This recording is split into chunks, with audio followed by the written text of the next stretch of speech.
Boa tarde a todos, tudo bem? Que bom. Sejam todos bem-vindos mais uma vez. Eu, sinceramente, prefiro os eventos assim, né? Mais próximos, com menos gente, a gente consegue trocar mais ideia, consegue debater mais os assuntos. A gente está falando aqui de um tema que é bem específico, né? Então ele não abrange toda a atividade econômica, os segmentos de restaurantes e tudo mais. Isso já é um trabalho que a gente vem desenvolvendo há bastante tempo, uma troca que a gente faz com o Zé Miguel já. A gente já teve outras leis aqui que a gente trabalhou, a lei de terceirização, salão parceiro, né? Isso, a gente já teve a oportunidade de levar essa palestra para outros locais. O nosso grande objetivo, né, e aí falando como dono de escritório de contabilidade, é de alguma forma fazer do conselho um agente intermediador entre essa sintonia que empresário e contador devem ter, né?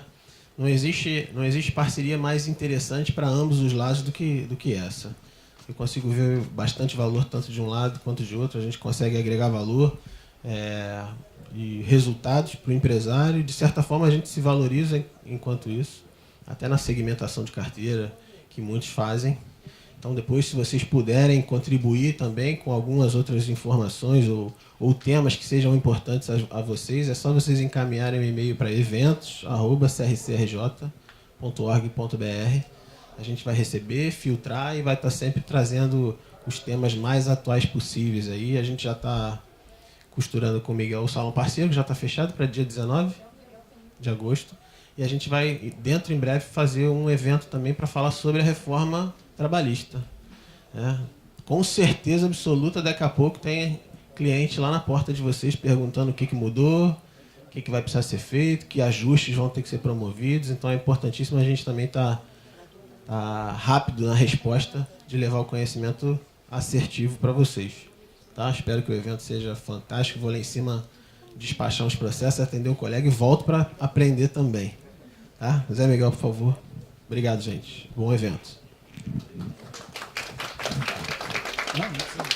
Obrigado ao Samir.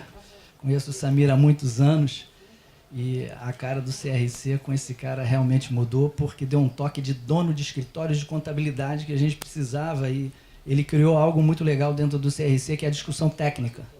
Então a gente tem estudado os temas técnicos graças a ele e desenvolvido na visão do contador, porque eu vivo falando para aqueles que já me conhecem, tem muitos rostos aqui conhecidos, dentro de sala de aula, dentro do Conselho Regional de Contabilidade, que a visão do contador é muito, mas muito diferente do advogado. Lembram disso?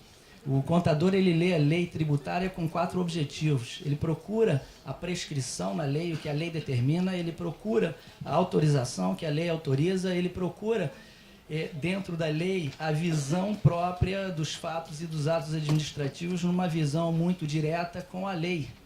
É muito diferente do advogado. Então, quando o Conselho Regional me convidou para degustar essas novas leis e trazer na visão do contador, houve um determinado momento na lei da terceirização que eu pedi licença para chamar 2 advogados, deu super certo, porque a visão deles é diferente, e hoje eu tenho a grata honra de trazer uma das maiores bancas do país, um dos maiores nomes do setor de restaurantes, que é o Pedro Hermeto, que, embora ele não aceite, ele é, além de ser um advogado com formação fora do Brasil, ele é dono de um dos melhores e provavelmente mais saborosos restaurantes do país. O Rodrigo, que é um advogado também do Vieira Resende, e para discutir a visão, fechando o circuito da lei da gorjeta, trouxe a pessoa que trabalhou desde o início da lei. E, senhores, então, iniciando, a gente vai falar sobre a lei que disciplina o rateio de uma terminologia que é chamada gorjeta, que nós vamos ver o que a lei diz o que é gorjeta. Nós vamos falar sobre a Lei 13.419 de uma forma que os contadores entendam. Esse slide é um slide que eu mais gosto, porque foi feito pelo Conselho Regional de Contabilidade para os eventos que eu represento o Conselho. Eu amei esse slide, então eu trago sempre ele, porque eles tiraram uma foto de mim, nem pareço fofinho, etc. Então eu sempre trago.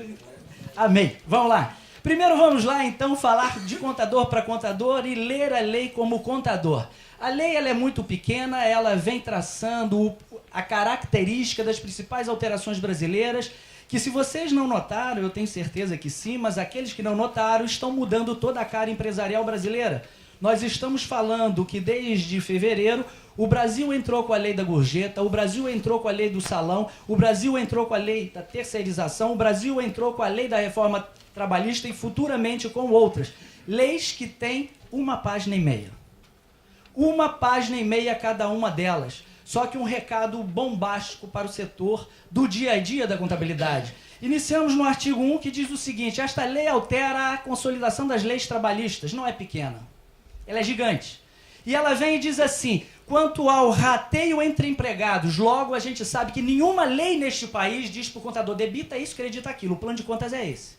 Não existe isso. Então a gente começa a ler e trabalhar sobre os fatos e atos administrativos e já sabe que o recado que ele diz aqui é crédito. A quem pertence? Aos empregados. Logo, altera a contabilidade, altera o plano de contas. A gente sabe que tudo que for gorjeta vai transacionar pelo ativo porque a gente recebe, mas automaticamente vai para onde? Para o passivo. Pertence a quem? A gente vai ver, a lei diz isso.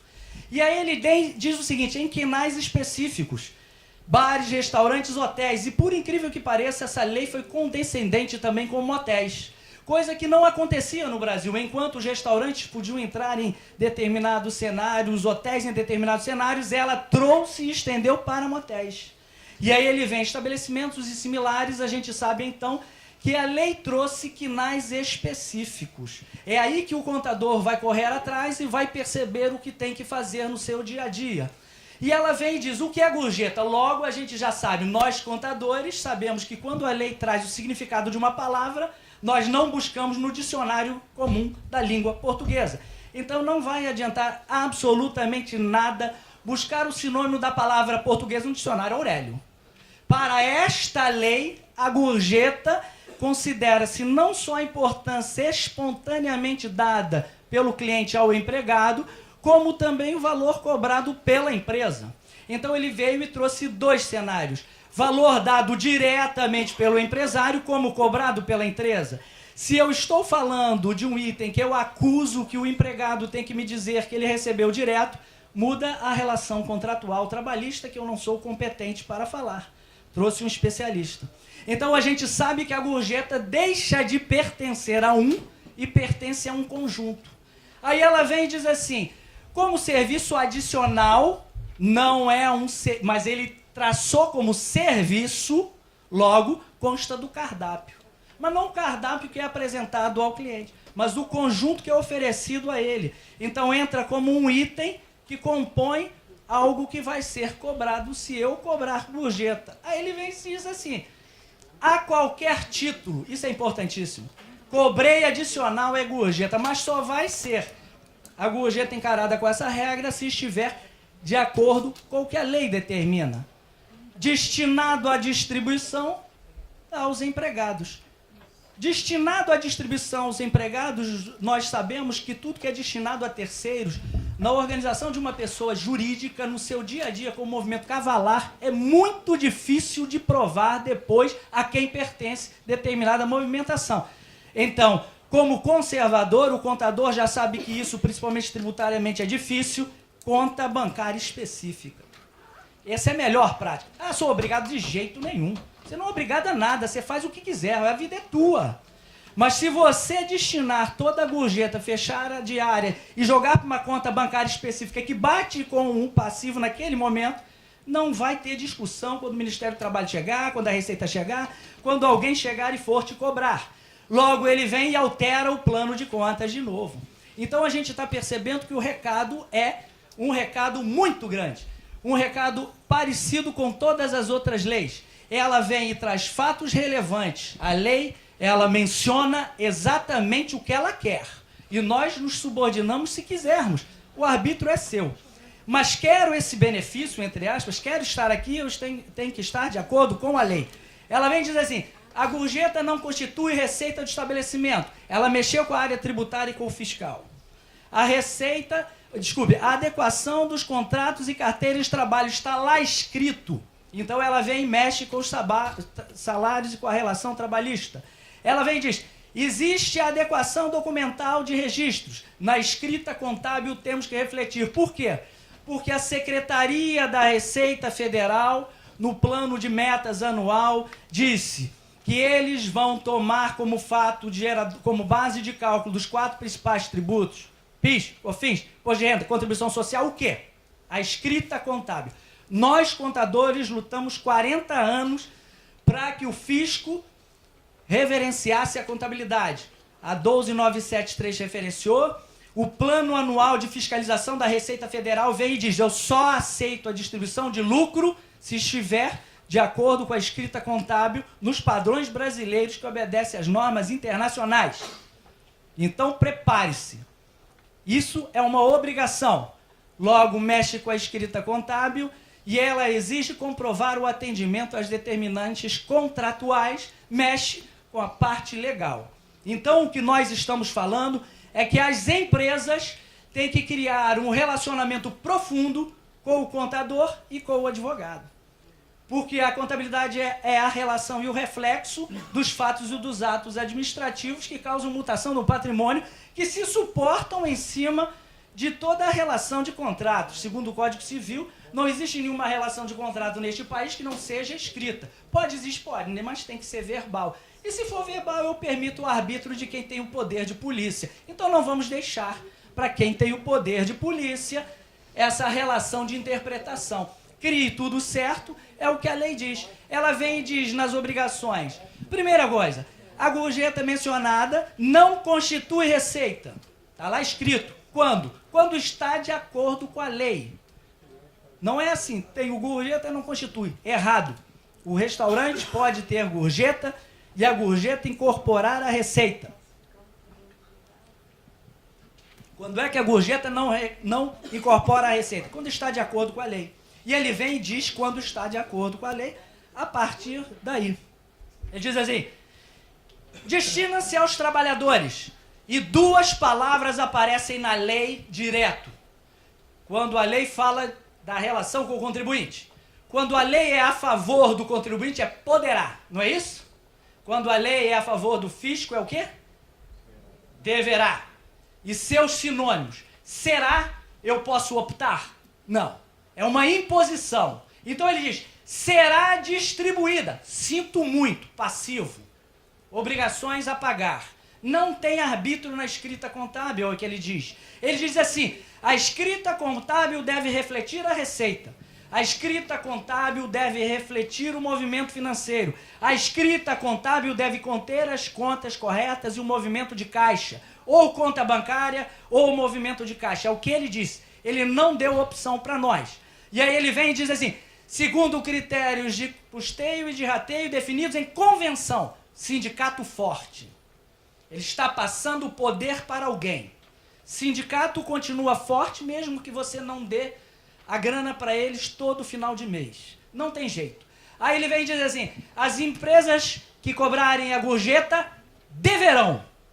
Ele não diz assim, poderá ser, amigo. Você tem um arbítrio. Você só tem o arbítrio de estar na lei ou não estar na lei. Se você quer estar aqui, deverá. Aí ele vem, lançá-la na respectiva nota de consumo. Ele disse que você vai emitir o seu documento fiscal com quem? Acrescido da gorjeta. Está escrito aqui em boas letras. Logo, você sabe que o preenchimento do documento fiscal deverá colocar a gorjeta. Está aqui escrito. E aí ele vai e diz assim, mas é facultada a você a retenção de 20% para o Simples Nacional, 33% para as outras opções tributárias, referentes a quem?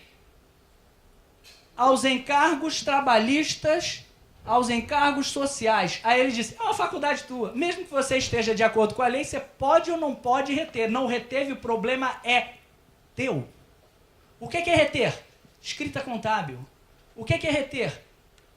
Reter é documento administrativo transcrito no que tem fé pública, segundo o Código Civil, no artigo 1177.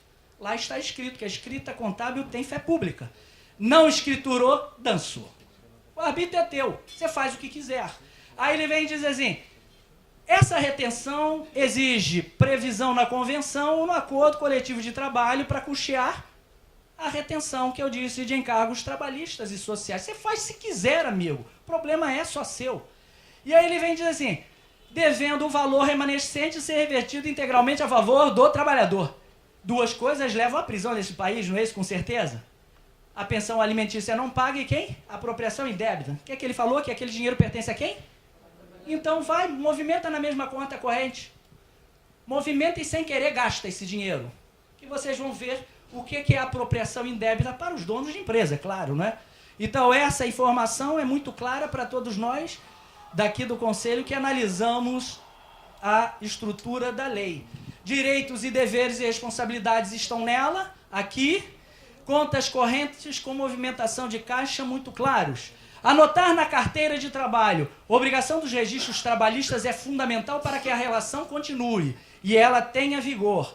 Salário contratual fixo e o percentual percebido a título de gorjeta. Então esqueci de anotar. Problema é seu, sanção, penalidade existe, não previu, mas não está de acordo com a lei. Porque a sanção é a exclusão da lei.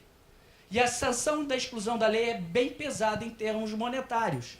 Ele diz assim, a gorjeta, quando entregue pelo consumidor diretamente ao empregado, terá seus critérios definidos em convenção, acordo coletivo, sindicato fortíssimo, pode dizer assim, a gorjeta é de todos. O garçom que botar no bolso está se apropriando de algo que não lhe pertence.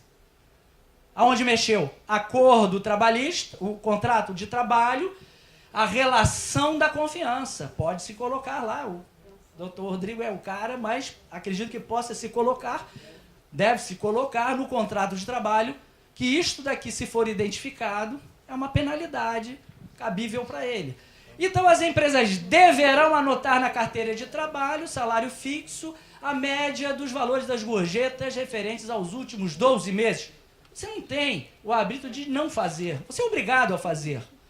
Eu gosto de dizer o seguinte, essa é a importância dos contratos, do acordo coletivo, essa é a importância de entender o que a lei manda fazer. Não se esqueçam que nós somos seres humanos. Ser humano tem a certeza de que vai morrer. A lei não morre. Você é contrário à lei, vai morrer, dane-se você acabou. A lei continua, você e a lei, comparação, você é mais um nada, perto do que ela diz. Ela é muito mais do que nós. Não concordo. Tá ótimo, continue não concordando, mas a lei disse. E quando a lei disse, ela é forte. Ela vem e traz pesadas informações. Se não fizer, o problema não é dela, o problema é nosso. Cessada pela empresa a cobrança da gorjeta, essa passa a incorporar o salário. Um cuidado enorme ao mudar de modelo de negócio devido ao aumento de salário. Estava no à la carte, garçons servindo à mesa, cheguei à conclusão que o negócio é o quilo. Mantive os funcionários, incorporou ao salário. Salários no topo da cadeia alimentar.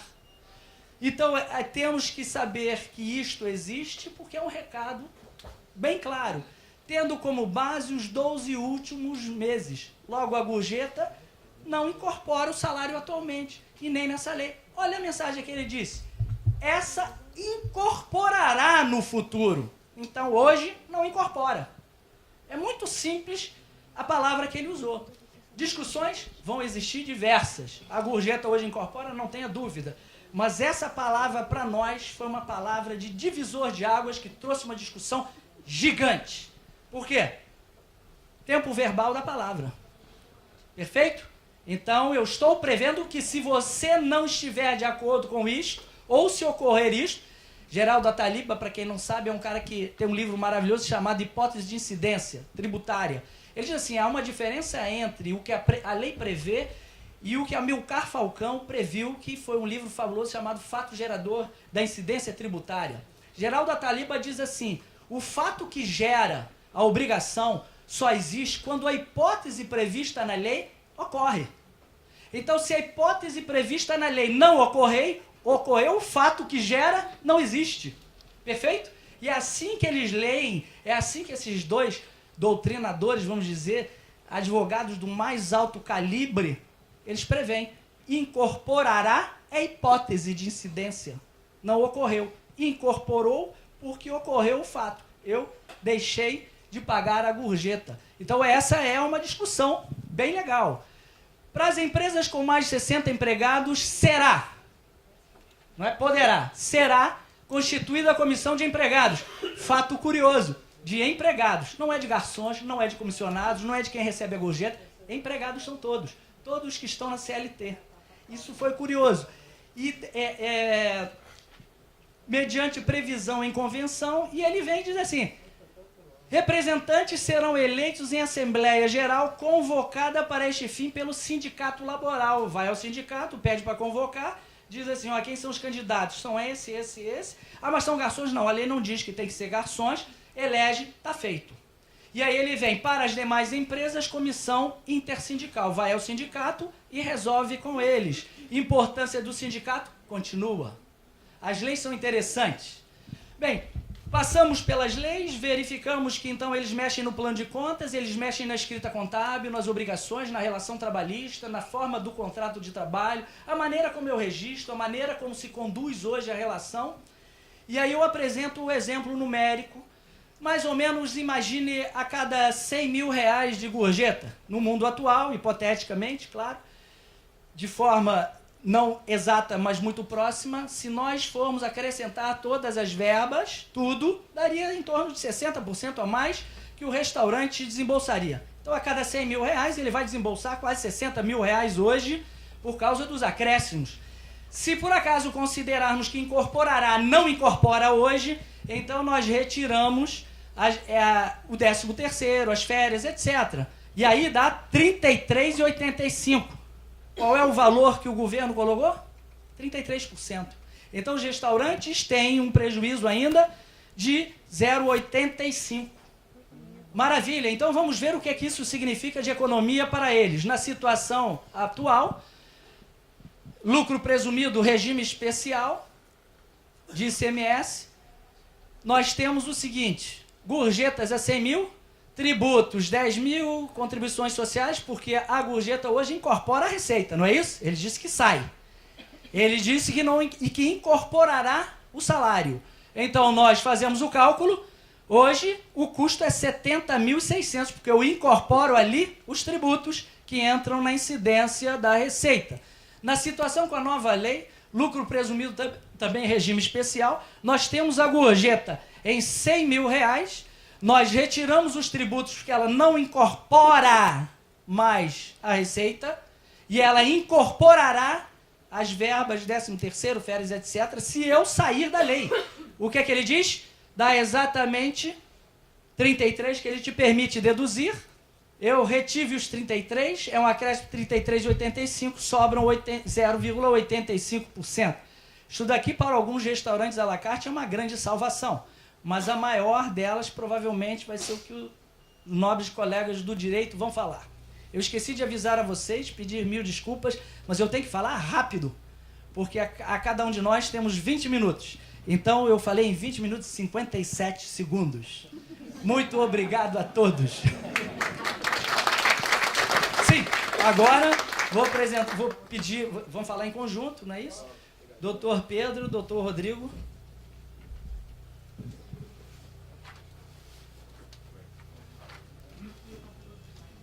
Boa tarde, gente.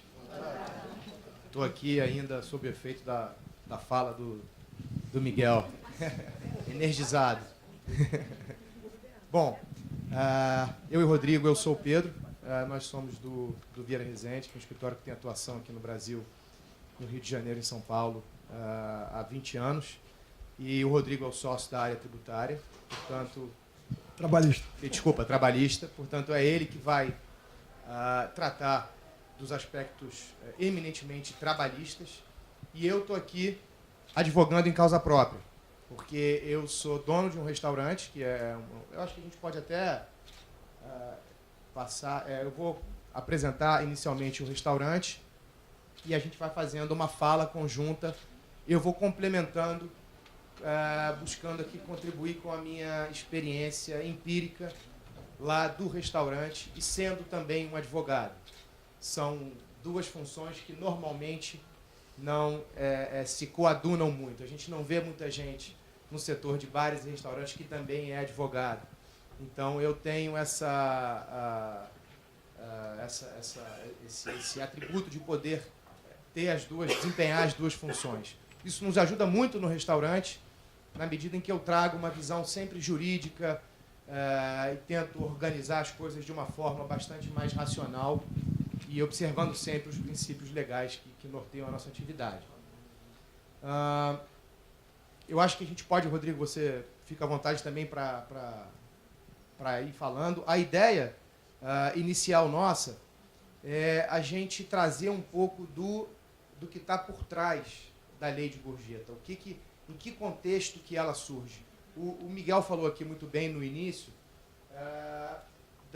desde fevereiro, março, a gente vem aí recebendo uma enxurrada de informações a respeito de inovações no direito trabalhista.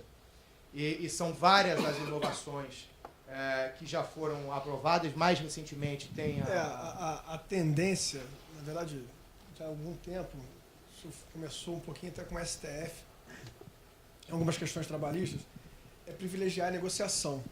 E isso culminou agora com a aprovação da reforma trabalhista e a sanção pelo presidente Temer. E a reforma ela privilegia a negociação coletiva. Se fala muito em perda de direito, particularmente não acho que tem nenhuma perda de direito. O que existe é um privilégio em relação à negociação coletiva, é você negociar condições especiais para setores especiais. Então, o setor de tecnologia é diferente do setor de siderurgia, que é diferente de mineração, que é diferente de transporte. Cada um tem a sua particularidade. E aqui no setor de serviço de restaurante, basicamente veio a lei da gorjeta, que privilegia a negociação coletiva. O Miguel falou muito bem, está em sintonia com a reforma, o sindicato forte, o sindicato não vai enfraquecer, o bom sindicato, o sindicato bem organizado não vai enfraquecer, o sindicato que não faz nada, que vive de contribuição compulsória, obviamente, provavelmente vai acabar. Mas o bom sindicato ele não vai enfraquecer. Então ele fortalece a negociação. Eu coloquei que fortalece a negociação entre empregador e empregado, porque existe também previsão que na falta da negociação sindical, negociação coletiva com o sindicato, é possível se negociar diretamente com os empregados. A lei prevê isso. Segurança jurídica, e aí a reforma trabalhista nos traz ainda mais segurança jurídica em relação à lei da gorjeta, porque ela diz que o acordo coletivo hoje vale mais do que a legislação para determinadas situações. E a gorjeta é uma delas. E eu acho que aí, Rodrigo, é onde jaz a principal contribuição dessa lei e que está em sintonia com a reforma trabalhista, que é justamente dar uma prevalência aos acordos privados, à negociação privada do empregador com o empregado, via sindicato ou não. A gente sabe que a lei, um breve panorama histórico aqui, as nossas leis trabalhistas datam da década de 40, quando o país estava se industrializando. Então, elas foram feitas, primeiro, baseadas na tal da hipossuficiência do empregado. Então, elas protegiam excessivamente o empregado, porque entendia-se que ele era hipossuficiente em relação ao empregador, ou seja, ele era dotado de menos poder de negociação. A parte fraca. A parte fraca, em bom português. E aí, isso já não mais se aplica hoje em dia. Quer dizer, há um entendimento de que o empregado tem condições de sentar à mesa com o seu empregador e discutir aquilo que mais lhe interessa. Então, ela vem nesse contexto de... Por isso que são 11 artigos. É uma lei muito curta. Aliás, todas que você falou são muito curtas. A ideia é um Estado menos regulador e que permita o entendimento das partes em âmbito privado. E esse entendimento com força de lei. Né? Exatamente. Bom, e aí o que o Pedro falou, transparência na relação de trabalho, que é a conversa, né? A negociação entre empregador e empregado, acabar um pouco com essa ideia de empregado hipossuficiente, que não tem condição de negociar, aceita tudo que o patrão fala. É óbvio que a realidade mostra situações como essa, mas acho que hoje, cada vez mais, o mundo vai mudando, as relações vão mudando, e os empregados e o povo brasileiro em si, com mais estudo, ele tem condição de negociar melhor as condições de trabalho. Uma das manifestações dessa transparência é a comissão, composta pelos empregados. Isso. Obriga-se a constituição dessa comissão para que ela, baseada no princípio de transparência, sente um representante da empresa e avalie os números daquele mês para aprovar, enfim, para tomar conhecimento. Eu, no meu caso, para dar uma contribuição, eu vou sempre buscar dar a minha contribuição empírica aqui para vocês, tá? No nosso caso, lá no restaurante... Então aí, Pedro, só uma coisa que eu ia falar é o seguinte, talvez acho que agora a fala do Pedro vai ser muito mais importante, mas o que é segurança jurídica e segurança econômica? A partir do momento que a gorjeta, até então, ela não tem regulamentação nos restaurantes, bares e hotéis e motéis e afins. Paga, alguns lugares está na nota, outros lugares você paga diretamente ao empregado, outros lugares não paga, não é proibido. Então, a segurança jurídica está em regulamentar isso. Como isso vai ser pago, como isso vai ser distribuído, como isso vai ser, para quem vai ser pago, para quem vai ser distribuído. O que está sendo pago, você vai ter, o Zé Miguel falou aqui da questão do contábil, da escrituração. Você vai ter a escrituração das gorjetas, a organização da forma de rateio das gorjetas, eu acho que é isso. E a partir daí você vai ter comprovação de quanto foi recebido, quanto foi rateado e quanto foi pago para cada um dos empregados. Acho que esse é um ponto muito importante que dá segurança jurídica. E aí talvez o Pedro possa falar melhor de como isso está sendo feito e como isso vai ser feito nos restaurantes. No nosso caso, eu coloquei ali que é o calcanhar de Aquiles do setor, que a gente sabe muito bem, os donos de restaurantes que estão aqui sabem disso, o nosso grande passivo é o passivo trabalhista decorrente das reclamações trabalhistas que a empresa vai receber no futuro, em relação às quais ela tem certeza de que receberá, que acontecerão, cujo resultado a gente não conhece de antemão. Então, eu hoje, quando eu vou contratar um empregado meu lá no restaurante, eu não sei quanto, quer dizer, eu até sei, com base na minha experiência prática, mas assumindo que alguém está montando um restaurante agora, ele não sabe quanto vai custar aquele empregado. Ele só vai saber diante do juiz no judiciário, depois daquele empregado ter sido dispensado, e só ali ele vai saber quanto custou aquele funcionário, com base na indenização que vai ser arbitrada, nos direitos que lhe serão dados pelo juiz no momento da sentença. Então, é uma situação esdrúxula e que afasta a atividade empreendedora, afasta investimentos no setor. É uma insegurança, que, como a gente chama, econômica. Então, o custo financeiro é conhecido a priori. O calcanhar de Aquiles é justamente essa incerteza quanto ao que será decidido sobre aquele funcionário que ou trabalha na empresa ou já saiu da empresa. E isso, eu entendo pessoalmente que a lei ela representa um fantástico benefício.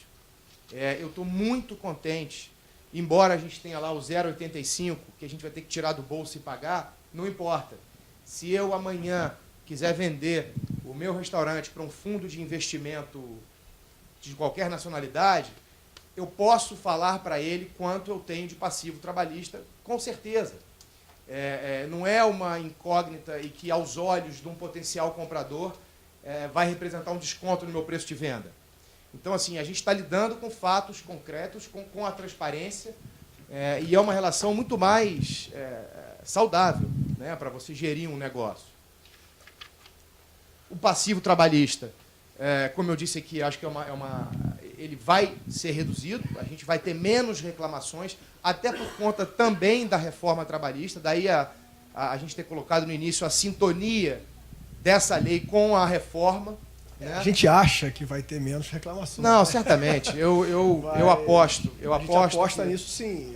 E ainda vai ter um custo para se litigar, claro, com base na reforma. Exatamente. Tem agora um custo para o empregado entrar na justiça. Então, a situação está melhorando para o empresário. A gente passou meio rápido ali no início. Eu tenho... Falta só um pouco, Rodrigo. Olha lá, eu tenho 86 empregados agora, já num cenário de redução, tá? Divido aqui com vocês a nossa angústia lá, já que o movimento ele está caindo desde as Olimpíadas, a gente vem sofrendo bastante com isso. Então, a gente tinha 110, mais ou menos, estamos com 86. Estamos tendo que inovar e buscar alternativas criativas para sobreviver. Estamos conseguindo. É uma marca de peso. A gente atende um público que é o que a gente chama de perfil AA. Então, eu poderia ficar aqui 10 minutos elencando nomes de celebridades internacionais que já estiveram lá. O que eu quero dizer com isso é um lugar conhecido. A gente estamos há 20 anos em Santa Teresa, é uma empresa familiar, só para vocês terem um pouco do background aqui da empresa. E desses 86 empregados, eu fiz questão de olhar isso, a gente tem 63 que se beneficiam da gorjeta. Portanto, um percentual altíssimo em relação ao total de empregados que eu tenho. É óbvio, né? O restaurante, a atividade principal é servir comida. Então, é sobre ela que gira o maior número de empregados. Desses, eu tenho 34 que são filiados ao SIGABAN, que é o sindicato dos garçons, barman e maîtres, e 29 do sindicato hoteleiro, que são sommeliers, recepcionistas e os outros setores. Bom, é isso, só para dar um background que eu acabei não falando do restaurante. Bom, o Rodrigo pode falar melhor do que eu, nos benefícios para os empregados. Eu coloquei ali um incremento, a gente tem que tomar um pouco de cuidado, e aí eu acho que é um ponto que eu posso contribuir aqui, eu acho, o impacto imediato da lei no bolso do empregado, ele é negativo, é uma palavra forte, mas assim, ele vai receber líquido menos do que ele recebia antes da entrada em vigor da lei. Mas isso, e eu tive pessoalmente o cuidado de conversando com eles lá, a gente vai ver aqui que eu recomendo uma conversa com os empregados por parte dos donos aqui presentes. Isso, para eles, no momento inicial, gerou uma aflição muito grande. E ficavam indo ao departamento pessoal, dizendo, poxa, mas a gente vai ganhar muito menos, como é que vai fazer isso? O que a gente tem que fazer? Por que o restaurante está fazendo isso? Como se fosse uma opção minha. Né? Eu posso, como o Miguel bem falou, eu posso deixar de cobrar gorjeta. Agora, cobrando, eu estou adstrito ao cumprimento da lei. Então, por quê? Porque se você não cobrar, se você cobrar e você não estiver dentro da legislação nova, você vai continuar na mesma situação, não você, Pedro, não aprazível, mas os restaurantes vão continuar na mesma situação que se tinha até o início da vigência da lei, que é, na grande maioria, pagamento de gorjeta por fora. E a gorjeta, ela sempre integrou salário. Entendeu? E o grande problema das ações trabalhistas contra restaurante, e são ações trabalhistas muito altas, é exatamente esse. Você paga, muitas vezes, o dobro, o triplo, até o quádruplo do valor do salário em gorjeta. Então, o garçom, o empregado ganha R$ 1.500 de salário e, às vezes, R$ 4.500 de gorjeta. E esses R$ 4.500 por fora não tem nenhum tipo de recolhimento de imposto. E aí eu falo, 13º, Fundo de Garantia, INSS. Quando você vai para uma reclamação trabalhista e o empregado comprova na Justiça do Trabalho facilmente que ele recebia aquele valor por fora e aquele valor não integrava o salário dele, a Justiça vai mandar o restaurante pagar para ele aquilo que é de direito, a diferença de 13º, de férias, de Fundo de Garantia, e para a Previdência, a diferença do INSS que não foi recolhido, o imposto de renda. Que é o que o Miguel chama de incorpora a receita. Incorpora. Por isso as ações ficam muito altas, e ficam mesmo. E um outro ponto, que eu acho que estar dentro da lei é importante, é a questão que a gente sabe que tem muito daquele empregado que disse que ele deveria ganhar R$5.000 de gorjeta no mês, mas na verdade ganhava 2.500, porque o restaurante retinha 2.500 dele. Se o restaurante não retinha, e ele conseguia comprovar que retinha, ele ganha mais R$2.500, além dos encargos sobre 5. Né? Essa é uma alegação muito, muito comum. Se o restaurante comprovar que não retinha, ele não ganha mais R$2.500, mas ganha os encargos sobre os 5. Então as ações são muito grandes. Elas ficam muito grandes, muito altas. Toda vez, muito bom você ter falado isso, Rodrigo, porque a gente como já estou navegando nesse oceano há muito tempo, às vezes a gente acha que isso é óbvio. E não é. É importante falar o que é o calcanhar de Aquiles, que é exatamente o que você acabou de explicar. Né? Você acabou de definir ali o calcanhar de Aquiles, é isso. Não há um caso de reclamação de empregado, de garçom, de maître, de cumim, em que ele não ganhe, pelo menos, a incorporação daquele valor ao salário. Não existe. Não existe comprovação possível que eu conheça ou que eu tenha vivenciado para defender a empresa de uma alegação de que, não, eu não tinha conhecimento de quanto ele recebia de gorjeta. O dinheiro era depositado pelo cliente num saco plástico do lado do caixa e eles dividiam aquilo ali por conta própria. Eu nunca vi isso acontecer. Eles sempre têm sucesso, os empregados, na argumentação deles de que aquele dinheiro aquela quantia era pelo menos do conhecimento do empregador e, portanto, nos olhos do juiz, incorporava a receita e aí sobre ela tinha que pagar os encargos todos. É o que a gente chama de aceitação tácita. O empregador aceitava tacitamente aquele pagamento de gorjeta. E a própria lei da gorjeta prevê isso. Gorjeta é não só a importância paga diretamente pelo cliente, como aquela recobrada pelo restaurante. Aí, então é gorjeta. Por que eu, como empresário, fico num beco sem saída? Por que isso é um calcanhar de Aquiles? Que eu poderia, no limite, chegar e falar, bom, beleza, eu não recebo mais, então, via cartão de crédito, eu não boto mais na nota gorjeta. Quem quiser que receba a sua própria, falando para os garçons, né? Que receba a sua própria gorjeta diretamente do cliente. Não quero tomar conhecimento disso, vou botar uma venda nos olhos, porque eu não quero ter esse passivo trabalhista. Isso não acontece, principalmente num local como o meu, que tem uma vocação turística nata, porque ninguém anda com dinheiro. É muito difícil você exigir que o cliente, lá no nosso caso específico, pague os 10% com dinheiro. Se isso acontecesse e eu realmente não enxergasse essa transação, vamos dizer assim, essa operação, eu acho que até talvez poderia haver algum tipo de argumentação possível. Mas eu tenho colegas que não aceitam cartão de crédito, por exemplo, portanto, eles só recebem em dinheiro ou cheque e perdem sistematicamente as reclamações trabalhistas na justiça. Quer dizer, eles também não conseguem se defender, daí isso ser um calcanhar de Aquiles que acaba com essa discussão agora, porque fica tudo absolutamente transparente e claro.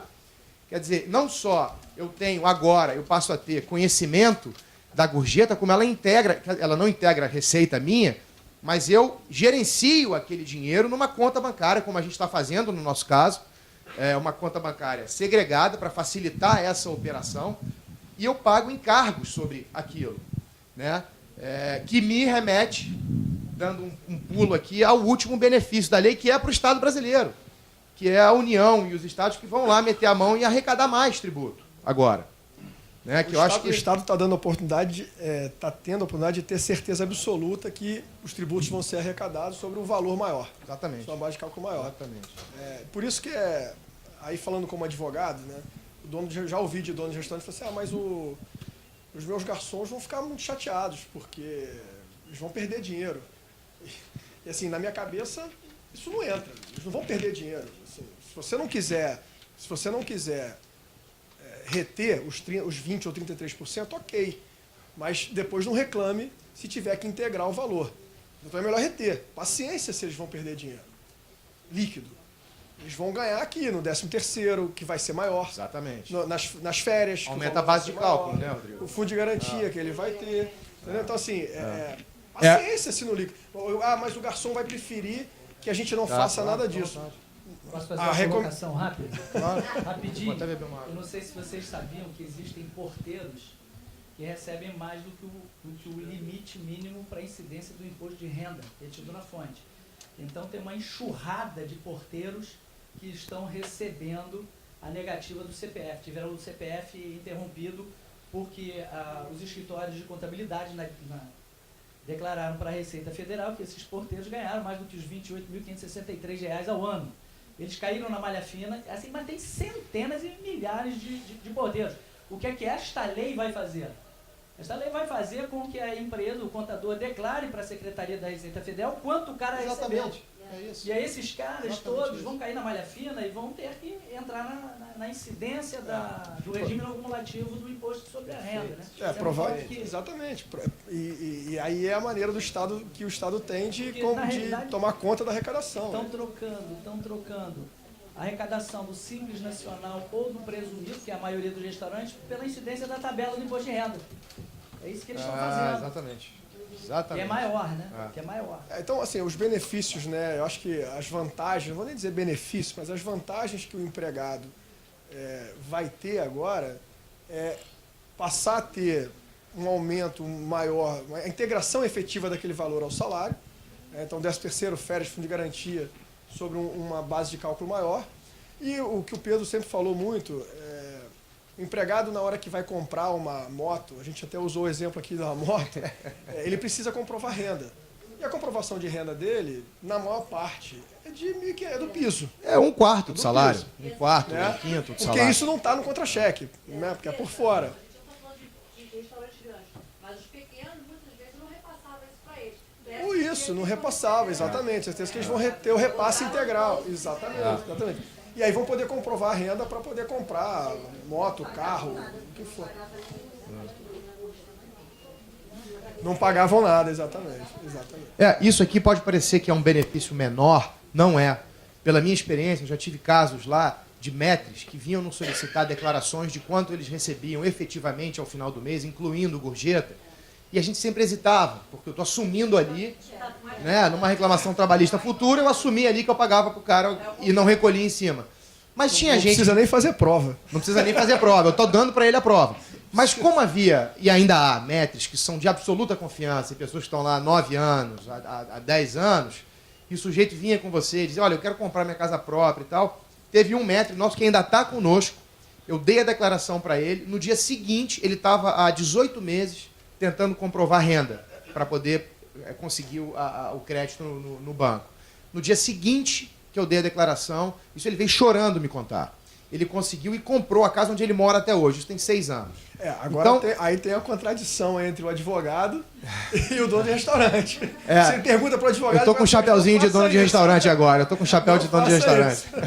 Dois entendimentos. E aí, isso aqui é uma brincadeira que eu fiz. Desde quando a lei entrou em vigor, ela foi promulgada, na verdade teve um vacácio legis aí, ela entrou em vigor agora em junho.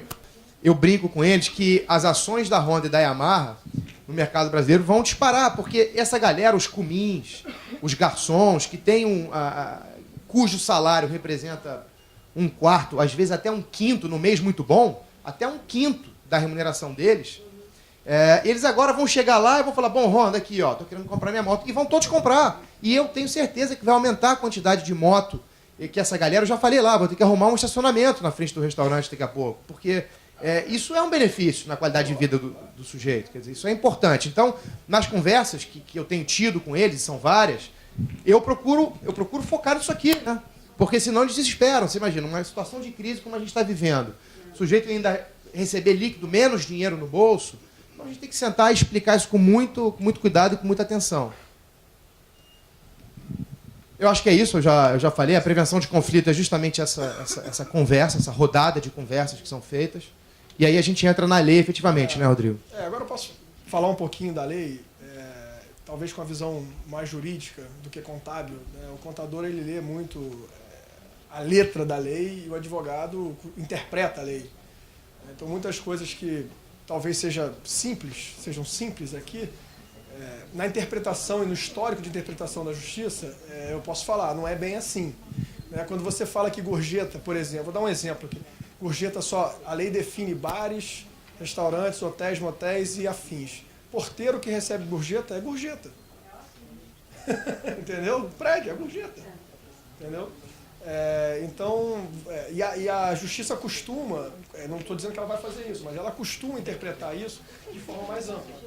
Então, se é um pagamento por um serviço adicional, ainda que não seja em restaurante, é gorjeta. Então, isso não vai ser necessariamente só para restaurante. Então, o que a lei fala da negociação coletiva é o que a gente falou no início, privilegiando a negociação coletiva. Então, eu disse para alguns clientes que o acordo coletivo ele vai ter que virar um manual de recebimento e rateio de gorjeta. É isso. Como se faz isso? Quem recebe quanto, percentual, pontuação, tudo isso, no meu entendimento, tem que estar previsto no acordo coletivo ou na convenção coletiva. Eu não sei se para vocês é importante dar uma diferenciação entre acordo e convenção, mas o acordo coletivo é uma negociação entre empresa e sindicato de empregados. A convenção, ela abarca uma categoria. Ela é uma negociação entre sindicatos de empresas, sindicatos de empregadores, e sindicato de empregados. Então, ela abarca uma categoria muito maior. Então, essa é a diferenciação. Então, se você quiser fazer alguma coisa específica para a sua empresa, faça um acordo, é melhor. Se não, aí você observa o que está previsto na convenção coletiva. Possibilidade de retenção, que acho que é o que ficou importante em termos financeiros, né? Como se vai fazer isso, se tem que estar no contra-cheque, se não tem. A orientação, a lei diz que a retenção tem que estar prevista na convenção coletiva. E aí a parte contábil, imagino eu, o que se paga de gorjeta tem que estar previsto no contra-cheque.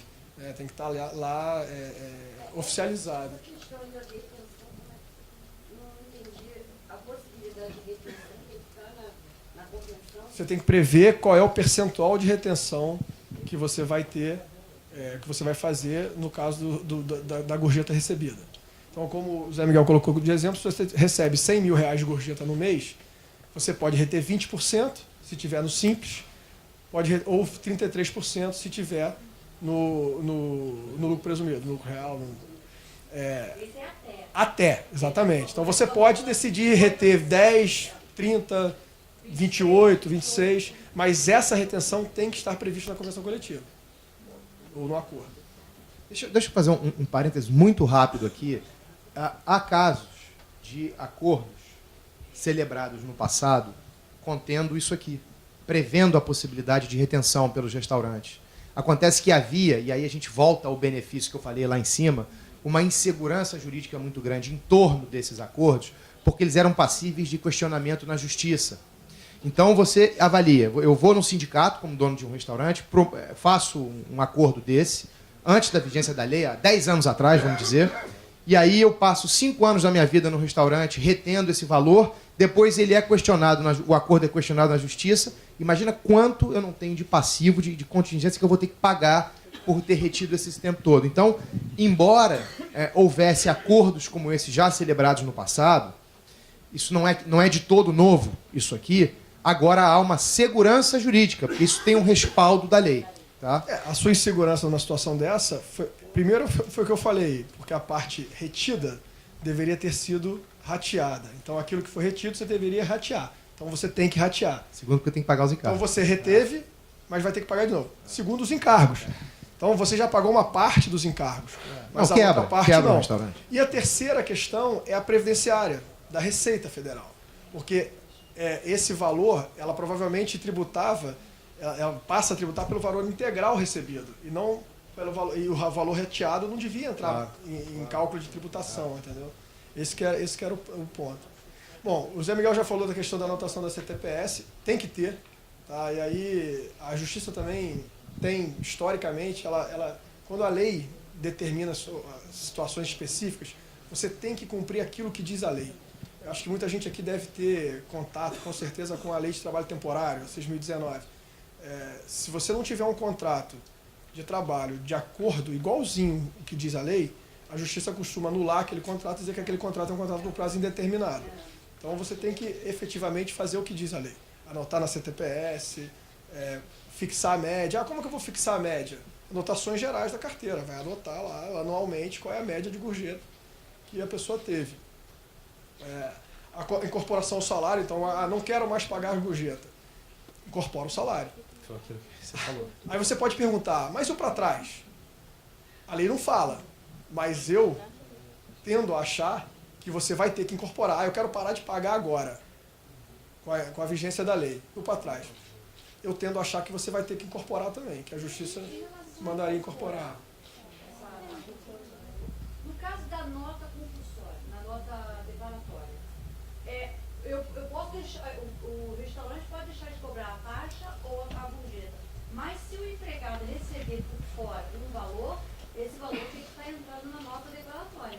Eu vou chegar lá. Tem que Então estar entrando. então não existe essa possibilidade. Tá.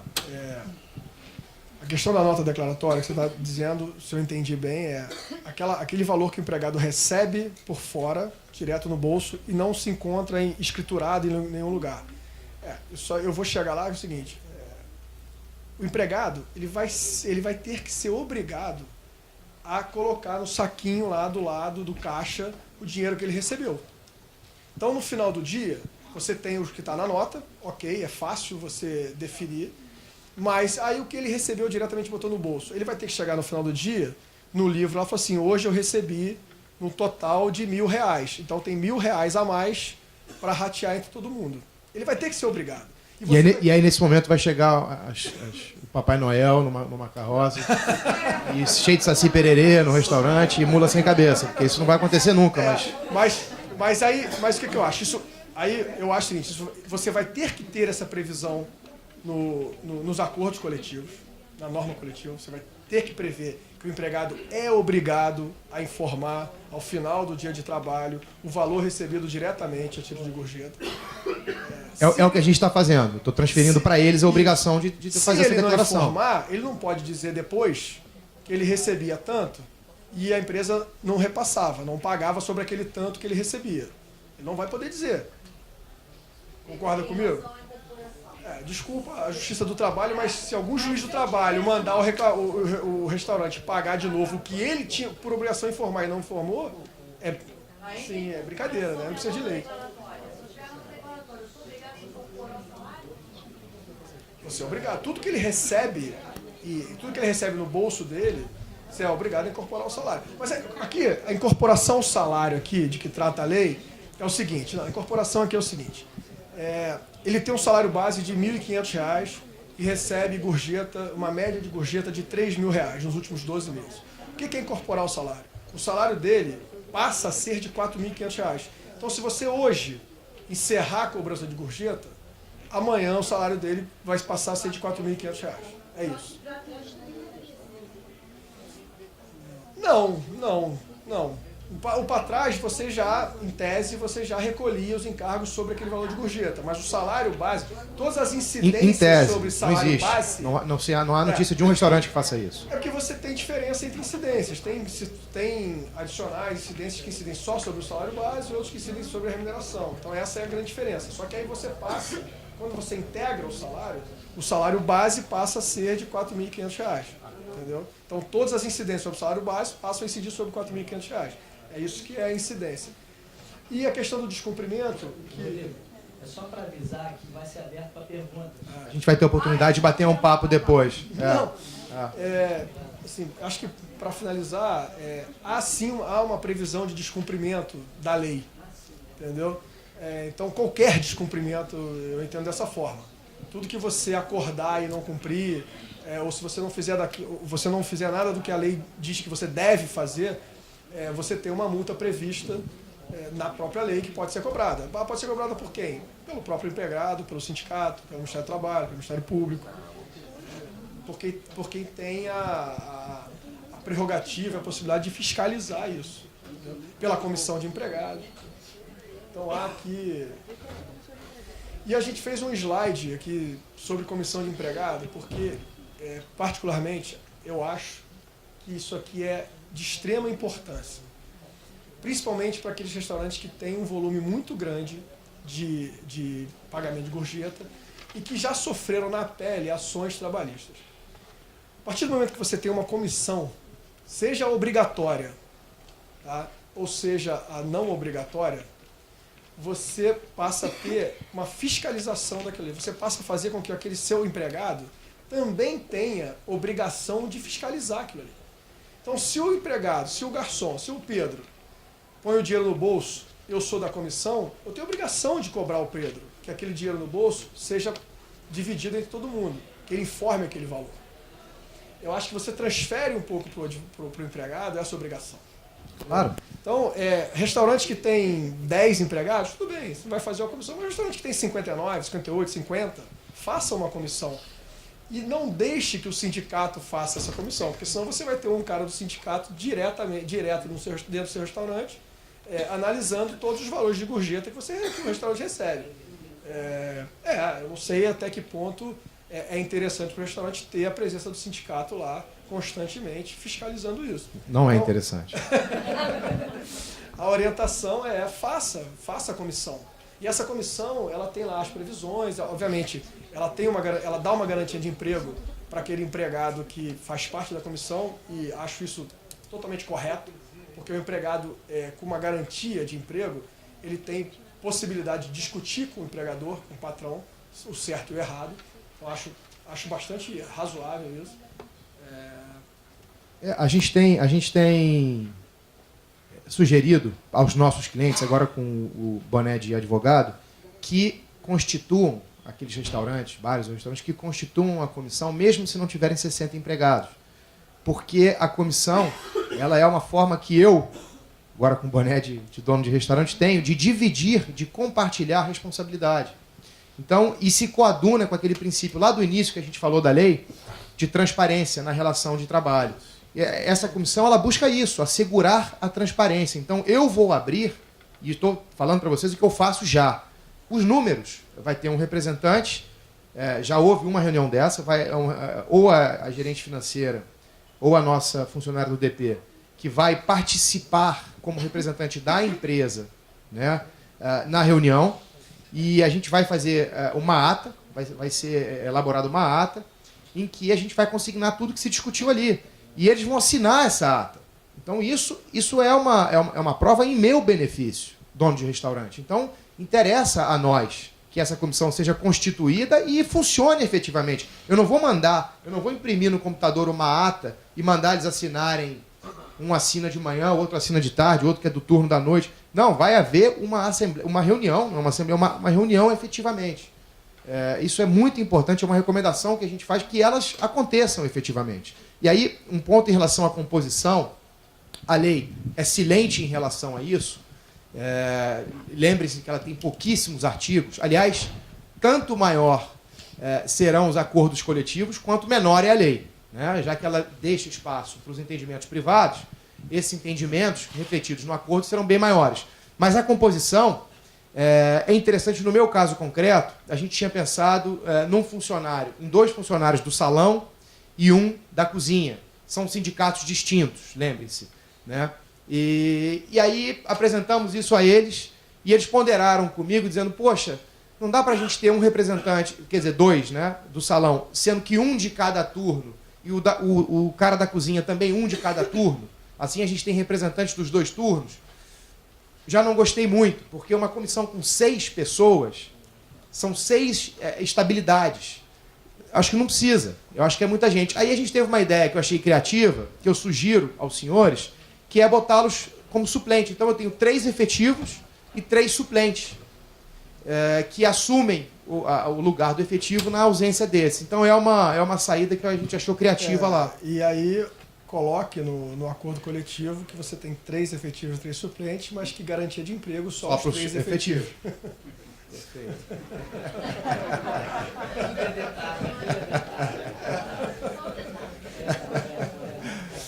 Bom, aí é o que a gente falou aqui, que a gente acha que tem uma tendência de diminuição de número de processos, principalmente em relação à incorporação de gorjeta, obviamente para aquelas empresas que se adequarem à legislação. A mudança do foco nas ações, então hoje as ações de ações trabalhistas contra restaurante é muito focada em gorjeta, integração da gorjeta. Pode ser que mude o foco, passe a ser em hora extra, passe a ser em... É o que a gente botou ali embaixo. Passe a ser aqui numa questão que é muito falada, né, na questão da integração das horas extras, ou da gorjeta, no pagamento do aviso prévio. Tem uma súmula que diz que não integra. Isso vai mudar. Essa súmula ela pode ser revista, né? Porque a lei diz que a gorjeta integra o salário para todos os efeitos. Então ela pode ser revista. Ainda não foi, mas pode ser revista, né? Então você vai ter aí outros aspectos. Mas, aí lembrando que é uma novidade, a reforma trabalhista também vem para ajudar essas questões. Porque como você vai poder negociar agora outras questões, hora extra, intervalo, trabalho intermitente, tudo isso, você começa a fechar o cerco um pouco em relação a passivo trabalhista. Você vai poder diminuir o horário do intervalo, vai poder definir umas jornadas um pouco mais flexíveis e tudo mais.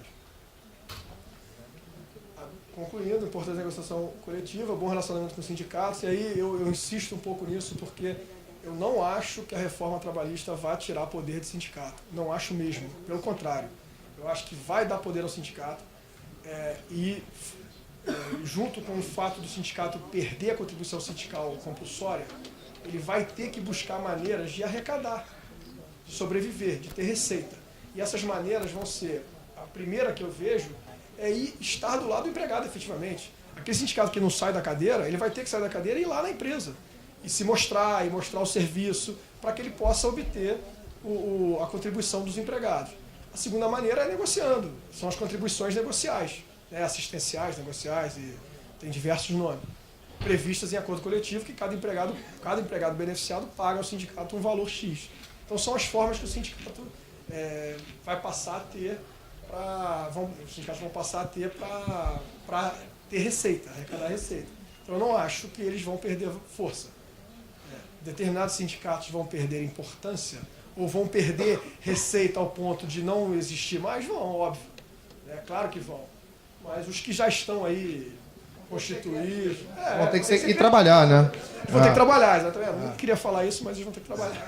Ó, Rodrigo, a gente está em 40 aí? Já estamos em 40 e pouco. Eu queria fazer 2 comentários em relação ao relacionamento com os sindicatos. Eu tenho ido pessoalmente a ambos e a gente acaba aprendendo a como lidar e quais são as preferências de um e a de outro. Tem algumas coisas interessantes. Eles têm já os seus modelos de acordo, tá? Então a gente pode trabalhar em cima desses modelos e a gente adapta e propõe inovações. Tem uma coisa curiosa aí, um pouco chata. O hoteleiro não aceita que a gente faça um acordo só, envolvendo as 2 categorias, o que é uma pena. Então eu tenho que celebrar um acordo com o Cigaban e um acordo com o hoteleiro. Pelo Cigaban, eles estariam de acordo.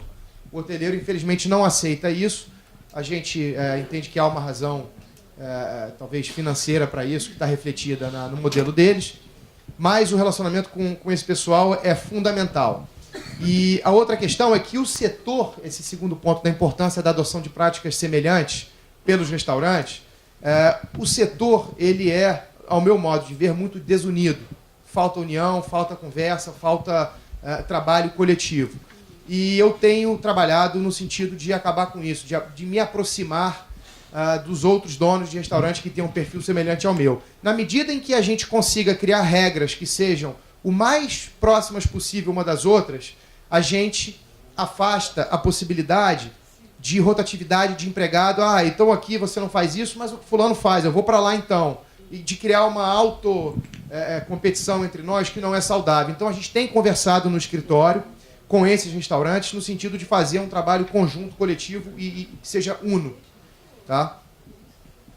Para finalizar, a definição de regras claras e objetivas que todo mundo quer, eu acho, né? Que não se tenham dúvidas sobre a aplicação de qualquer situação de pagamento de imposto.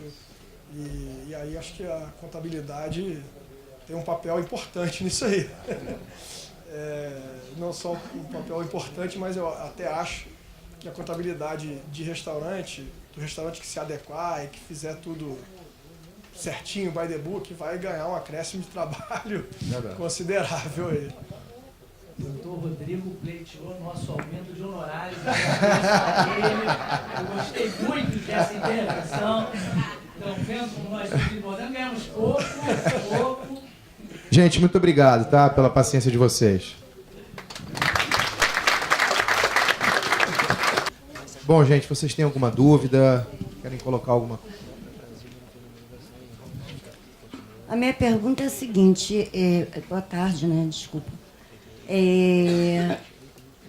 As empresas que fazem, por exemplo, que comercializam delivery, entrega, e tem motociclista para entregar, pizzaria, pizza ou massa, eles também estão nessa lei da gorjeta, não?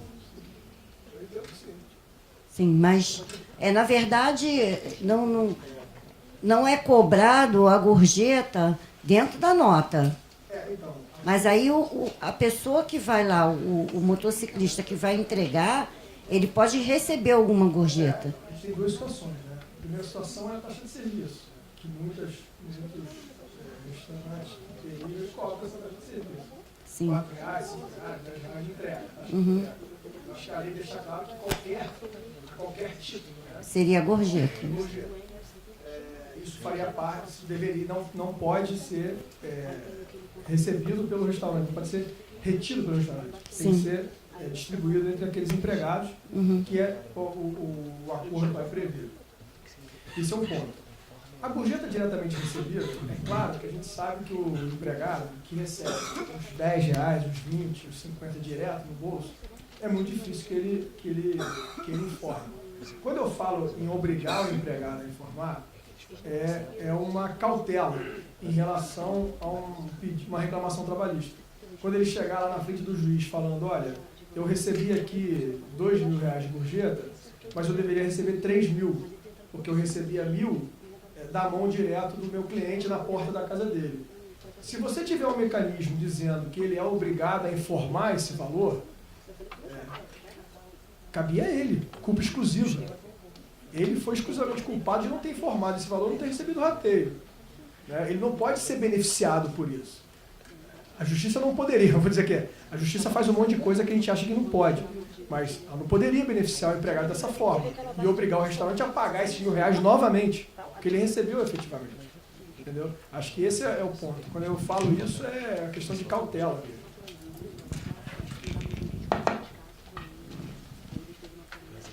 Boa tarde. Eu tenho 3 perguntas, né? Não sei se vai dar tempo das 3. A primeira, o restaurante que, vamos supor, eu resolvo ser o concorrente e abro um restaurante hoje. Eu não quero me adequar a essa nova lei. Não quero cobrar os 10%. É possível? Sem estresse. A segunda, você falou do Cigaban... Desculpa, só uma... Tudo bem. Para concorrer comigo, para concorrer comigo em pé de igualdade, você vai ter que pagar um salário, que seja um salário de mercado, capaz de atrair o sujeito para trabalhar para você. Então, você vai ter que tirar esse cara provavelmente de algum lugar onde ele recebe a gorjeta. Então, brincadeiras à parte, brincadeiras à parte. Um dia eu chego lá, quem sabe. Cuidado quando fizer pergunta para advogado. Eu sei. Mas o clima hoje favorece, tá tranquilo. A segunda... Só que a gente vai ter que te apoiar, que você é a nossa casa. Tá vendo? E nunca diga nunca, vai que eu chego. A segunda é o seguinte, você falou dos 2 sindicatos. Né? A gente, botando um restaurante do seu porte, ou similar, ou sei lá, Outback, entre outros aí, não querer levantar a bandeira de ninguém, existem outros funcionários, a parte administrativa, não sei o quê. Essa distribuição da gorjeta não abrange todo esse efetivo, né? Somente o back, o fonte ali... Lá no meu caso, em particular, e aí o Rodrigo pode falar se ele entende que há alguma limitação para a extensão desse benefício, a gente pode chamar gorjeta de benefício a outros setores da empresa. No meu caso, a gente está falando da operação do salão. Então vamos lá, para ser bem preciso.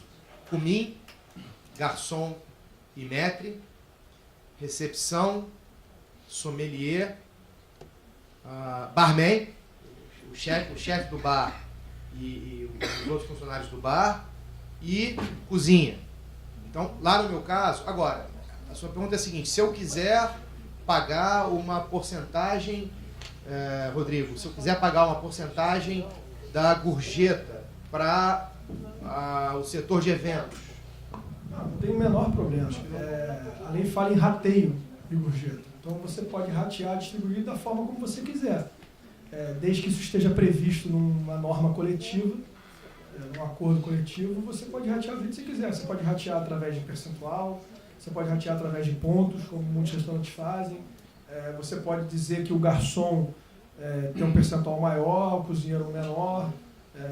Você pode dizer que o maître tem um percentual mínimo.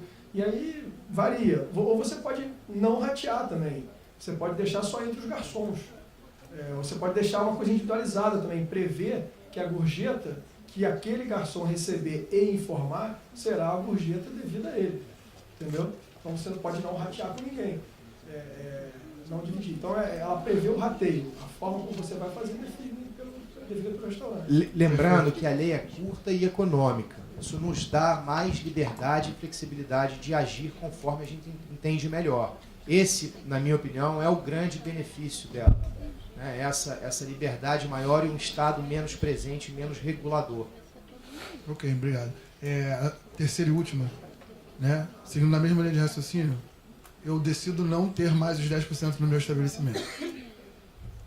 Aproprio isso na carteira, né? Botando a média dos últimos 12 meses. como é que fica isso numa nova contratação? Eu contrato com a mesma média, o mesmo percentual ou... Não. Não.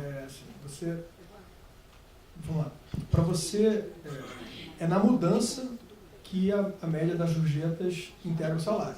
Certo. Então, se você muda de pagamento de gorjeta, rateio, para não cobrança e rateio de gorjeta, e não cobrança de gorjeta, você, para aqueles que participaram de gorjeta, você tem que integrar o salário. Certo. Então o salário muda. Se você começa do zero, não cobrando gorjeta nenhuma, não, eu digo... Eu vou chegar lá. Uhum. Se você pode contratar outro com salário menor, pode. Só que você vai ter a questão da equiparação salarial, que ela se aplica. Uhum. Então você tem algumas condições que evitam que você tenha que equiparar o salário. Que você, agora, hoje são 2 anos no cargo, né, na função na empresa. Hoje, a partir de novembro, vão ser 4 anos na empresa.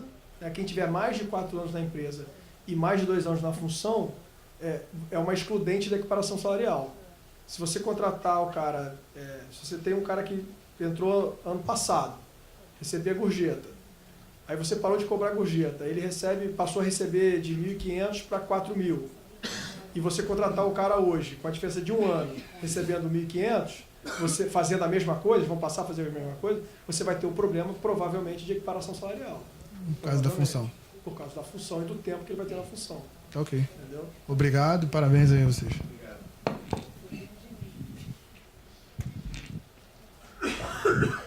Boa tarde.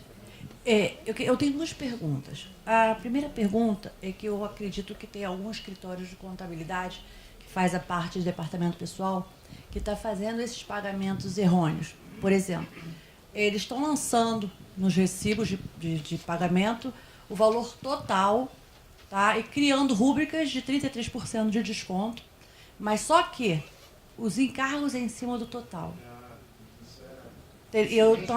Eu já entrei em debate justamente no escritório para qual eu trabalho e estão fazendo assim.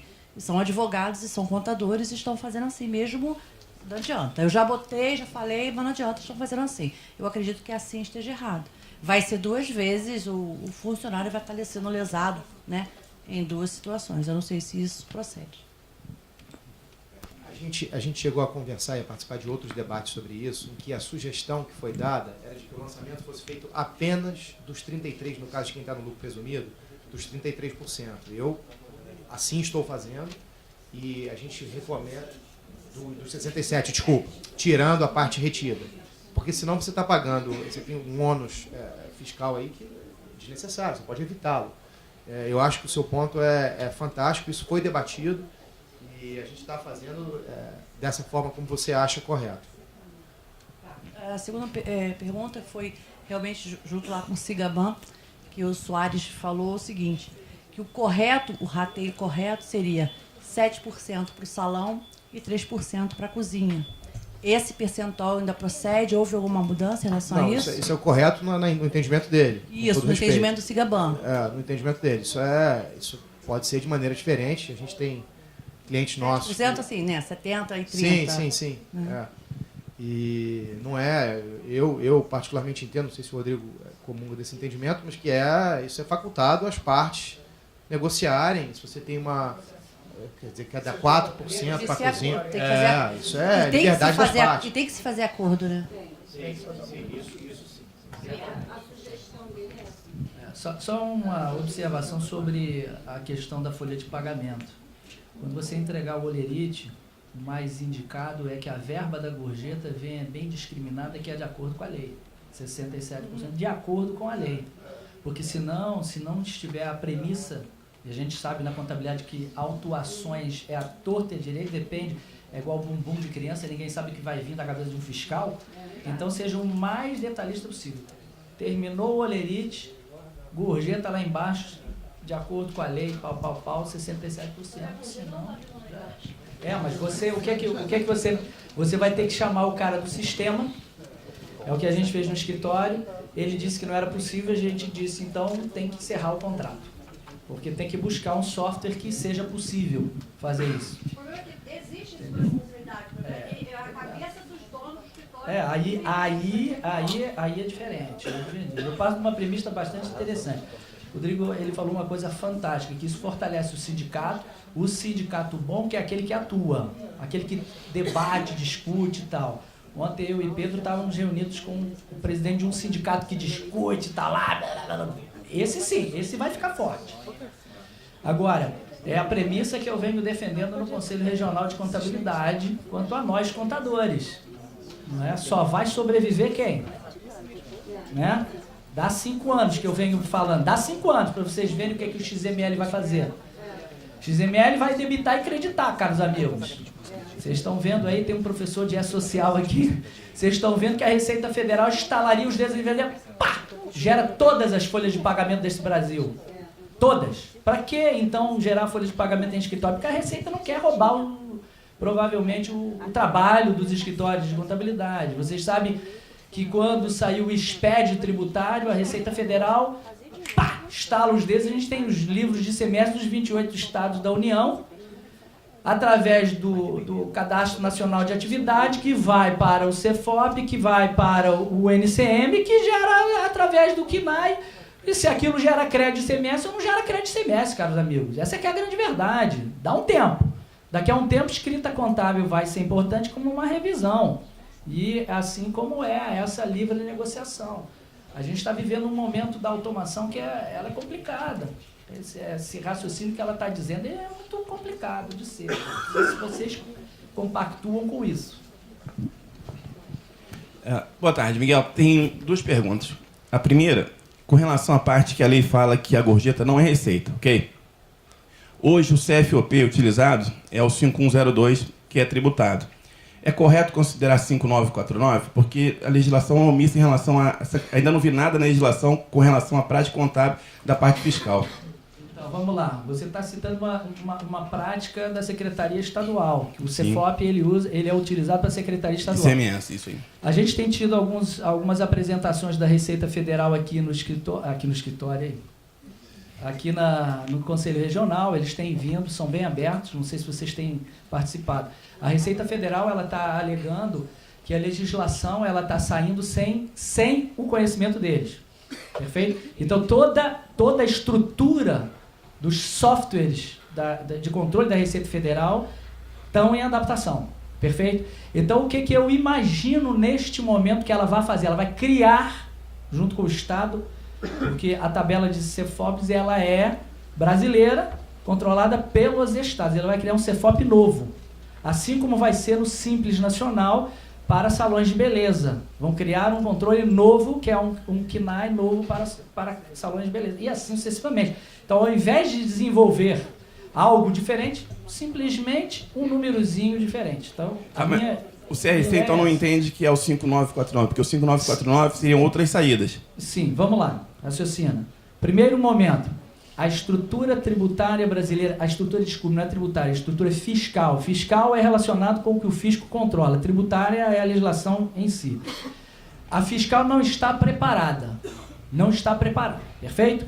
É o 5102, não tenha dúvida, com a abertura do item, com a situação tributária de não ser tributado. Ele compõe como se fosse o portfólio de itens, Coca-Cola, etc., com alíquota zero em tudo. Entendeu? Porque ele diz, não faz parte da receita. Então, você vai ter que chamar o teu cara de sistemas justamente para fazer esse ajuste. Não tem jeito, infelizmente. Mais uma vez a gente cai em cima deles.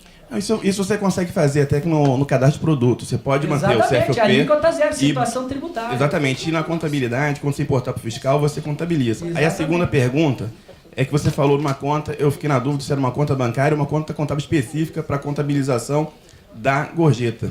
Tá, vamos lá. 2 questões. Você pode ser extremamente conservador, como o Pedro é, ele abriu uma conta bancária específica para provar, em termos trabalhistas e tributários, que tudo que circula ali é igualzinho ao que está na obrigação a pagar, conta contábil, a conta financeira bancária é igualzinho à conta contábil do plano de contas, que é igualzinho ao controle interno que a gente acabou não citando. Então, qual é o ideal? O ideal é que vocês tenham, junto a essa comissão, um mapa de comissões analítica por dia, analítica por profissional, cada um lá, receitas de ticket e a receita que o profissional entregou direto para a empresa. No final, esse mapa é autorizado pelo pessoal, que é o comitê, eles passam a ser responsáveis por isso. Aí vocês classificam e jogam para a conta financeira. Ok. Do banco. E você está colocando essa conta bancária especificamente para aquelas gorjetas que vão ser arrecadadas pelo garçom e entregues na empresa? Não, todas as gorjetas. Todas. Tá, Todas. porque o que acontece? Quando você cobra no cartão de crédito, né?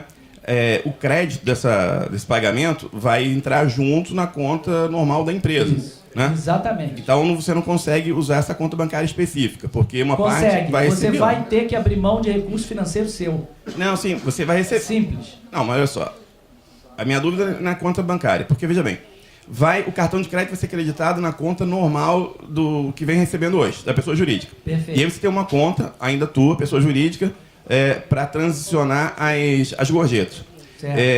Você teria que fazer uma transferência do valor bruto desse recebimento para essa conta, ok? Isso. É isso? Isso. Tá, porque a gente, no escritório, nós criamos uma conta específica de passivo para pegar toda essa receita do fiscal que vem com o item gorjeta, jogar para lá, né? Fazer a retenção dos 33% e todo mês pegar a contabilização da folha e fazer a provisão. Vamos lá. 1/12 de férias, 13º, FGTS. Vamos lá. Em obrigações, passivo, você vai abrir dentro de obrigações uma subconta. Gorjetas. Dentro da gorjeta você abre duas. Os 67% dele, os 33 retidos. Dentro dos 33 você pode abrir por verba, você que sabe. E dentro dos 67 você pode abrir por garçom, você que sabe. Você não precisa abrir por garçom se você tiver na ITG 1000, que é pequenas e médias empresas. Agora, se você abraçou a regra contábil no padrão total, infelizmente é analítica a escrita contábil. Aí você vai ter que abrir por verba, por garçom, etc. Perfeito? Então são duas contas de obrigação e uma conta de ativo. Ativo na empresa de propriedade de terceiros, que você vai linkar as duas.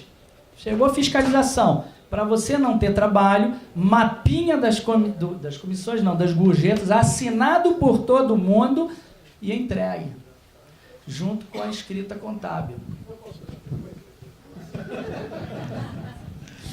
Não, é o seguinte, você falou agora uma coisa.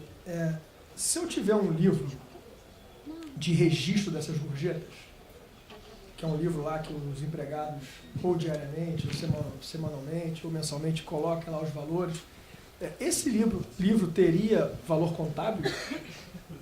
Sim. Vamos lá. Não vamos confundir. Vamos dar uma aula para o pessoal do direito agora, nesse momento, por favor. Estão filmando? Meu amigo advogado do Vieira Rezende, nós do Conselho Regional de Contabilidade, vamos responder a sua pergunta.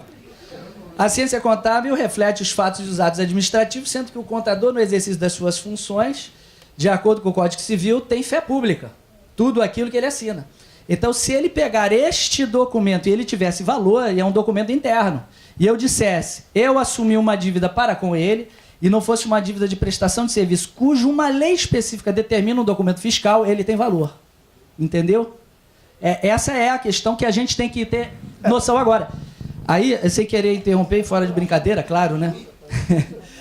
O que é que acontece? Nós não entendemos ainda que o mercado de contabilidade está virando um gigantesco mercado de consultoria.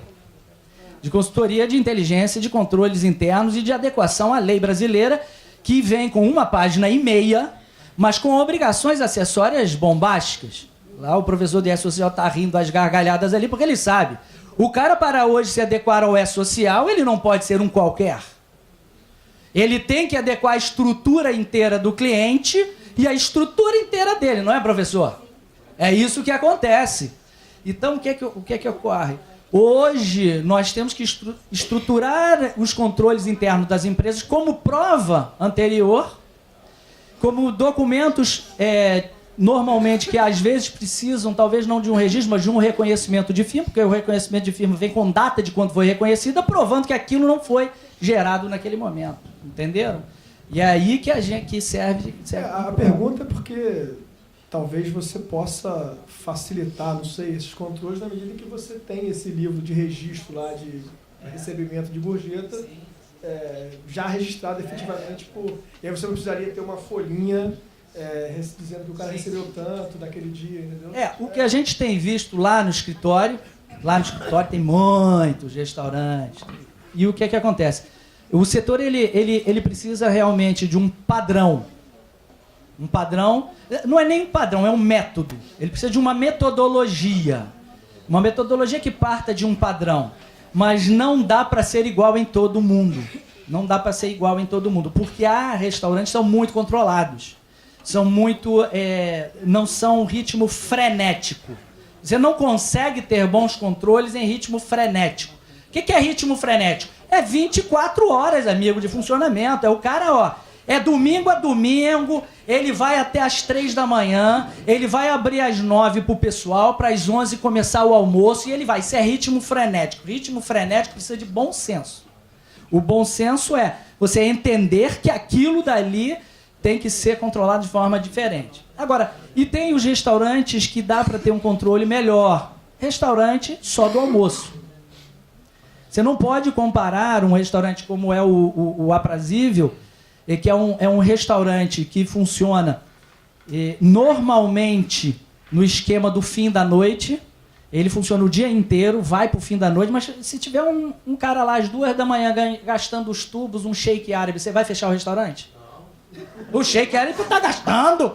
Não é? Com o restaurante do centro da cidade, que abre de 11 às 3. Entenderam? Então, cada um tem que ter o seu controle interno. Essa é a minha modesta opinião. Mas tudo é possível. Eu concordo com o Pedro. Tem que ter uma metodologia, tem que ter um raciocínio coletivo. Senão, fica difícil. Porque esse controle interno vai ser base para toda e qualquer reclamação do público. Sim, não tenha dúvida. Todo mundo que vier dizendo que não recebia, que eu recebia e não tinha encargo sobre aquele valor que ele recebia, se tiver um bom controle interno, você tem grande chance de ter êxito. Eu participei recentemente de uma situação numa academia de ginástica, para vocês entenderem. Todo mundo sabe que hoje o quente na academia de ginástica é o personal trainer, não é isso? Meu personal, meu não sei o quê. E a academia teve um problema enorme, que é o seguinte, é o tal do repasse. Normalmente o cara ele cobra hipoteticamente R$60 pela sessão. E ele tem que repassar para a academia 50%, 30%. E é um acordo da academia que ele não pode cobrar menos de 60%. E agora veio uma academia dizendo assim, estavam irritados os funcionários porque determinado personal, que é muito bom, lá na academia estava cobrando 50% na surdina e repassando 60%, os 30%. Ele ficava só com 20%. Mas para ele era vantajoso porque ele estava com a agenda o quê? Cheia. Aí os outros caras, imagina isso numa academia de ginástica, os outros caras, só os trogloditas anabolizados, né? Imagina a cena, os 300 daquele filme chegaram pro cara, mesmo que o cara fosse faixa preta de jiu-jitsu, falaram assim, pô, você imagina chegar... É o que eu acho que vai acontecer num restaurante quando se disser que a gorjeta pertence a todos, você assinou. Meu amigo, deixa que eles cuidam. Deixa que eles cuidam. A coletividade cuida. Vai ter o primeiro, vai ter o segundo, no terceiro dia, dependendo da comunidade que ele monta, ele não volta mais. Ele desaparece. Puf, sumiu. Assim, não é? Então, são situações que eu acho que a coletividade vai resolver. E realmente eu acredito que o acordo ele vai ser fundamental. Boa tarde, doutores. O pagamento da gorjeta é uma prestação de serviço. E aonde, num processo trabalhista, hoje, a empresa é autuada lá pelo juiz, na audiência mesmo, como pagamento individual. O Sheik Árabe pagou uma gorjeta individual para um garçom de R$20 mil. Esse empregado vai lá e coloca na justiça que ele quer esse pagamento.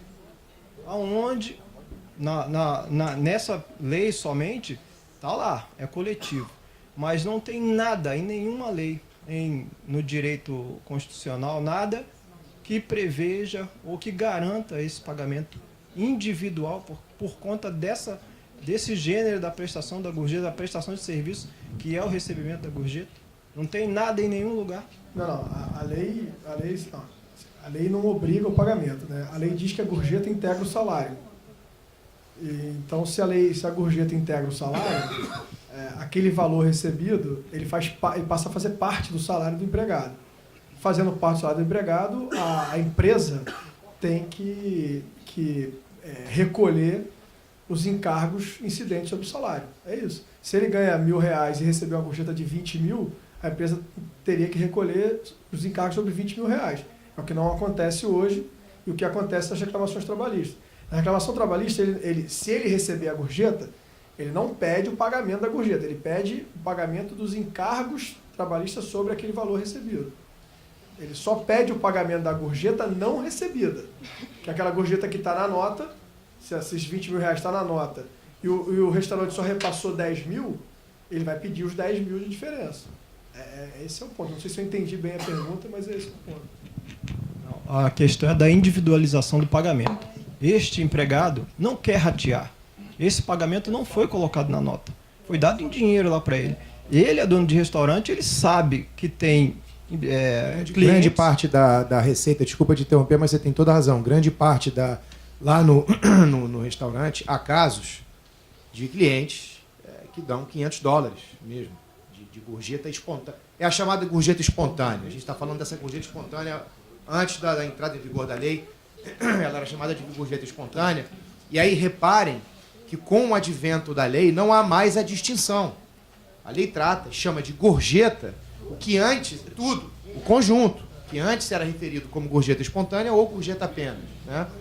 E nesse caso, se eu entendi bem a pergunta, se nós estipularmos no acordo de trabalho, no acordo coletivo, que os montantes, quer dizer, na verdade a lei estipula que os montantes recebidos espontaneamente pelo empregado diretamente do cliente devem ser rateados, ele está obrigado, é uma lei. É a mesma coisa que eu falar, mas eu não quero pagar imposto de renda. Não tem como, eu estou sujeito a observar essa lei, senão eu vou receber as penalidades dela decorrentes. Então, por mais que ele tenha recebido, no seu exemplo, 20 mil reais de gorjeta espontânea, para a gente facilitar aqui o entendimento, esse valor vai ter que ser rateado com todo. Agora eu entendi a pergunta, e aí eu acho o seguinte, além dessa questão do rateio, se isso estiver previsto na norma coletiva de que esses valores serão rateados, eles serão rateados.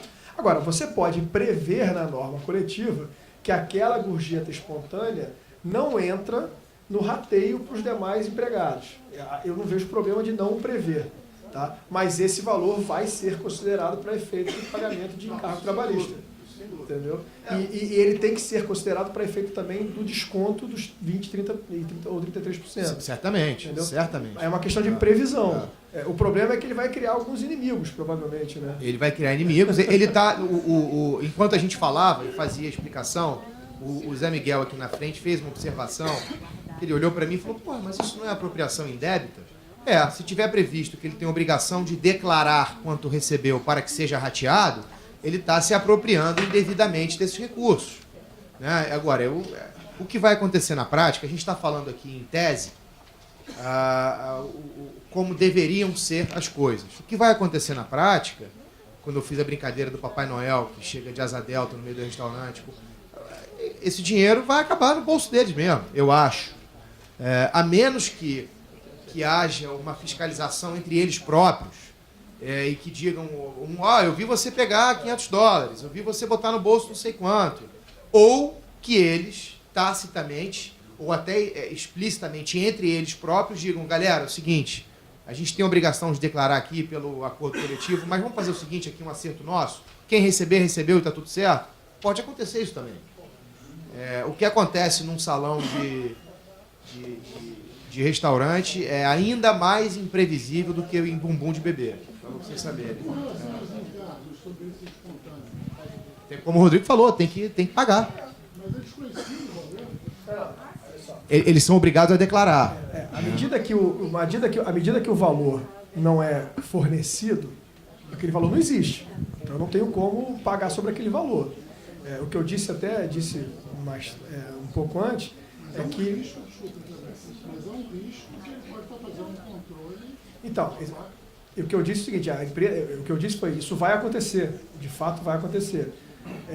A empresa tem que tentar criar mecanismos para não ter uma surpresa lá na frente. Entendeu? Não, mas o mecanismo é você criar, um dos mecanismos é você criar a obrigação para que ele informe. Se a partir do momento que ele não informa, e lá na frente entra com a reclamação trabalhista dizendo que ele deveria informar uma coisa que ele não informou, Ele não pode ser beneficiado por isso. Ele não pode ser beneficiado e o restaurante penalizado, que de boa fé assinou um acordo dizendo que todo mundo tinha que informar o valor recebido espontaneamente. Com certeza, com certeza. Mas essas leis são isso. Isso, exatamente. A honestidade trazida na relação. Eu participei de uma reunião ontem sobre reforma trabalhista e foi dito exatamente isso que você falou. A reforma trabalhista da forma... Eu estou dizendo o principal, né? Não estou entrando no individual de cada um dos artigos. O principal, que é o privilégio da negociação, é uma mudança de cultura, sim. É uma mudança de cultura para o empregado, para o empregador, para a justiça do trabalho. É o início de uma mudança de cultura, com certeza. Foi dito exatamente isso.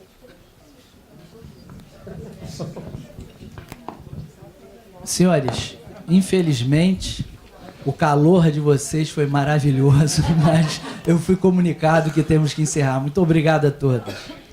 Obrigado.